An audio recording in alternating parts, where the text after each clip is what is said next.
When you take a look at this Fox News poll, 82% of African-American voters under the age of 45 vote for Joe Biden.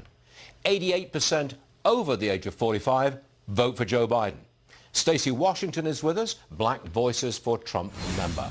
Stacy, that's a sizable majority of African-American voters under and over the age of 45 just going straight to Joe Biden. What can you do about it? Well, I'd like to first ask a question, Stuart, and that is, what other demographic group in this country do you see voting for one political party at those rates?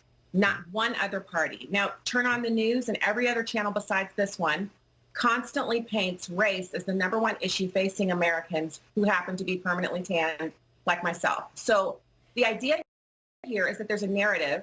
It is completely overtaken the Black community. And so regardless of the results of this president, you see these kinds of poll numbers. Now, I'd love to point you to a Rasmussen poll from a couple of weeks ago that showed that 41% of Black voters were planning on voting for this president.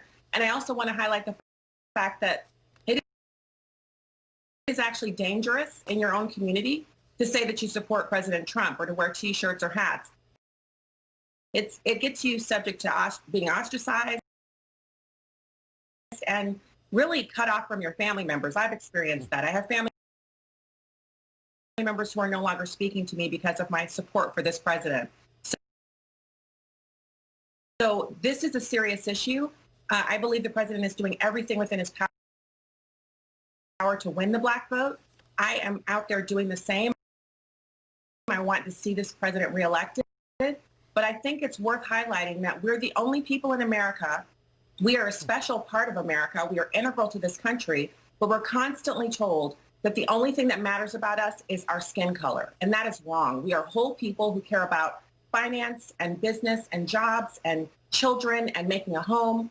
We actively participate in the economy and in education and in entertainment and in purchasing things. We have enormous buying power in this country. And it's time for the Democrats to address their failure to help the Black community. And it's time for Blacks to consider the fact that President Trump has helped us through the many programs he's implemented, opportunity zones, Tax Cuts and Jobs Act, and other things. And then look at what you want to see over the next 4 years. Do you want to continue to have the media obsessed with race and only treating us as if that's the only aspect of us that matters? Very understandable point of view, very much so. Do you think that that African-American voters really like Joe Biden and his policies, or that they really don't like President Donald Trump? Well, I think a lot of people, especially in my personal interactions with Black voters who are independents, they're turned off by what they see as rhetoric coming from the president that isn't focused on things that they care about. But the president has actually said many things that are focused on his policies, but that's not what's highlighted in the media.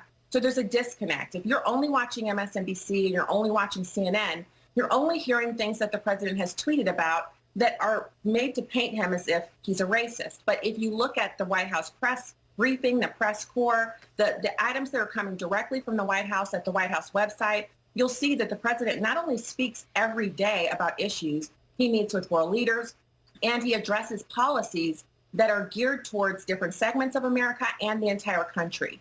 So I always encourage people to take a look at those before they make their decision. It's not that you have to vote for President Trump, but why should you automatically be required to vote for Joe Biden? He told Black voters on the Breakfast Club that if you don't vote for him, you ain't Black. What other group in America gets talked to like that or threatened with the loss of their ethnic background over a vote? That's insulting. He's getting away with it because we're letting him. My message to you is no one should be allowed to talk to you like that. If you don't like the way President Trump talks, stop looking at what you think he's saying and actually go to the source, go to the White House website, read the press releases, read the policies that he's putting out for us and every other American, and then make your choice. Stacy Washington, thanks for joining us. You make some very good points there, and we appreciate it. Thank you, Stacy. See you again soon, promise. Check that market, because we've gone up.